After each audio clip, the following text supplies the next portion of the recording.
Clean old-fashioned hate. Georgia Tech, number 6 Georgia. Why did that make you laugh? Because it's like, we're like, yeah, we got the Dog P rivalry. We're thinking that was chill. All right, on to the hate. Yeah. Next.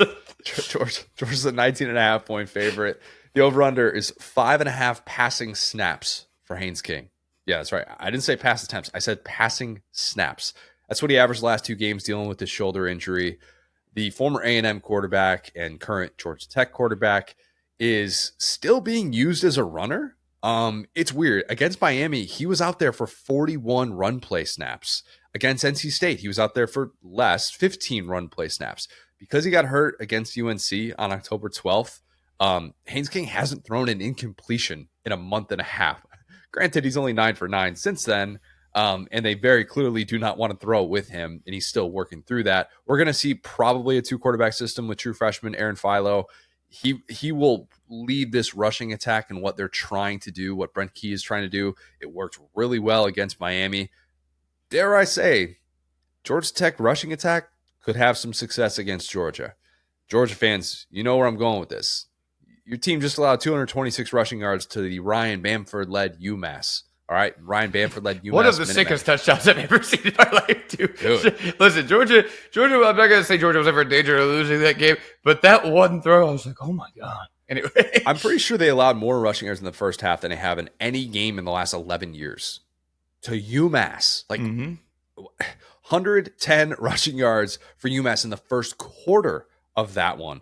Brent Rollins, our friend who does great work over at PFF, he had this stat. Georgia allowed 4.5 yards per rush after first contact. Could some of that be attributed to Ryan Bamford having the lads fired up after he fires down Brown? Maybe he steps into the locker room and he gives an impassioned speech and they're ready to go. And then they fly all the way to Athens and you know what? They just come out with their hair on fire. I wouldn't rule that out. I would never rule that out. But that is a sign right there to me that Georgia is not breaking down and tackling the way that it needs to be, the way that it typically has under Kirby Smart. They're getting hands on dudes and not bringing them down. And sloppy tackling has been kind of a constant for this Georgia team. This has just not been a Georgia team that tackles well. You have to tackle well to beat Georgia Tech. Okay, we've already seen 2 teams that were in the top 10 at the time of the matchup. A very key caveat there. Accidentally going back to the triple option. Hold on. No. They won't do that. I know it's not the option, but it's so funny because it's like, wait a minute. I'm like, I feel like this is from like 15 years ago. It's like this Georgia team that's like in a pretty good spot, but like they can't lose this game. And this team is hard to tackle. And I'm like, wait a minute. Yeah, it's a little not quite that. We're not going back to Paul Johnson levels of Georgia Tech offense, but they will. But 9 pass attempts in a while, yeah. That's just the Haynes King. Philo is still going to be able to throw the football, but it's a weird thing that they're trying to do, and obviously they're trying to make these elite teams prepare for all elements and all possibilities. And you know what? It's worked so far for them, so it's kind of hard to knock it at this point. It worked against Miami, so look, I wonder, can Georgia tackle enough to win this game? I think barely. I do. I think this is a close game again. And I say again because Brent Key has faced Kirby twice. And go back to that game 2 years ago, the last time they were in Athens. And it was friend of the program, Jeff Collins. He was fired and Brent Key takes over. And you're kind of thinking it's a loss towards the Tech team. That was a game that was 13-7 halfway through the third quarter. And if I recall, it was like a 4th and 1 play on the goal line. And Brock Bowers makes a really nice catch. And then Georgia ends up kind of pulling away late. And it doesn't end up looking like a competitive game, though it very much felt like it. And last year, they kind of couldn't put them away. You know, it was kind of like, hey, last game for the ICC championship. You kind of know where you're going. Just make sure that you don't do anything stupid here. And, you know, Georgia Tech hung around. It ends up being a 1-score game. They scored a late touchdown, I believe, to be able to make that the case. But still, a game in which Georgia never felt like it could truly exhale and feel comfortable. I think Brent Key plays them tough again. You know, I think that Georgia kind of has to fight like hell to win this. Even at Sanford Stadium, Georgia Tech makes it a fight. I'm going 35-28 dogs in a game that Georgia just kind of feels fortunate enough to be able to get out alive. And by the way, I believe if Georgia wins this, it's in the playoff. I do. I don't think that they would be anything but a top 5 or a top 6 team. And if that's the case, heading into conference championship weekend, I don't think the selection committee would drop them 5 or 6 spots with an SEC championship loss to Texas or Texas A&M. They wouldn't. I don't even think they would drop them below Bama if that happened. You could say, well, they have the same amount of losses. Well, Georgia would have had to play an extra game, and that's an entirely different story for me. So something to keep in mind, something that could be brought up maybe with a little bit more sanity than the Ole Miss playoff discussion.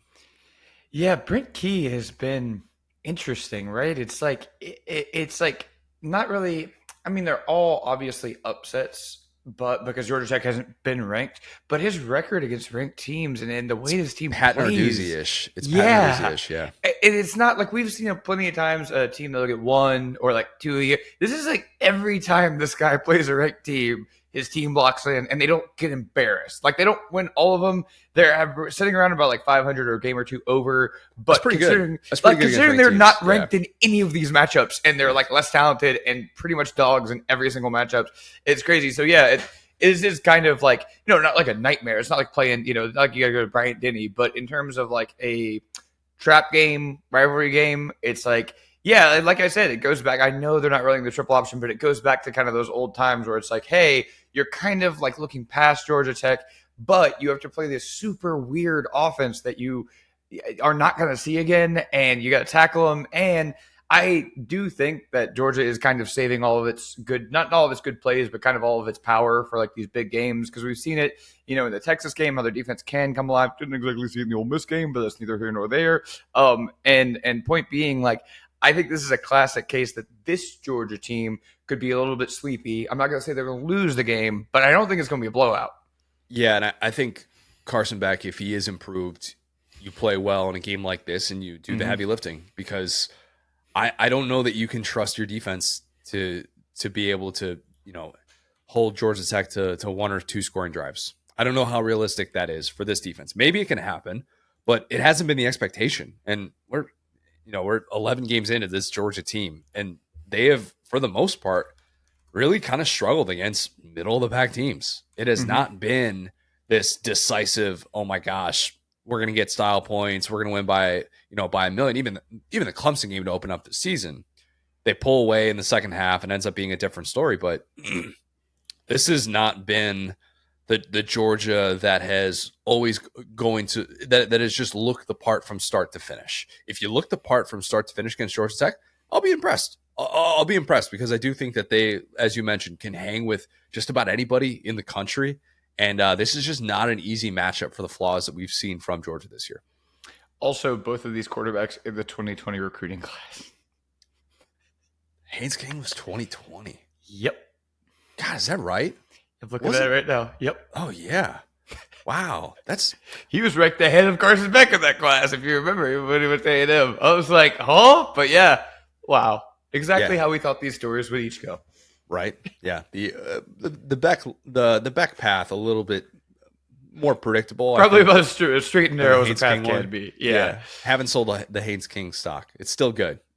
We'll see how the right shoulder is. Maybe if he knocks off Georgia and pulls off a massive upset, then we can talk about selling the Haynes King stock. It'll never be higher than that. But for now, we're still holding on to it. You can take it from my cold, dead hands.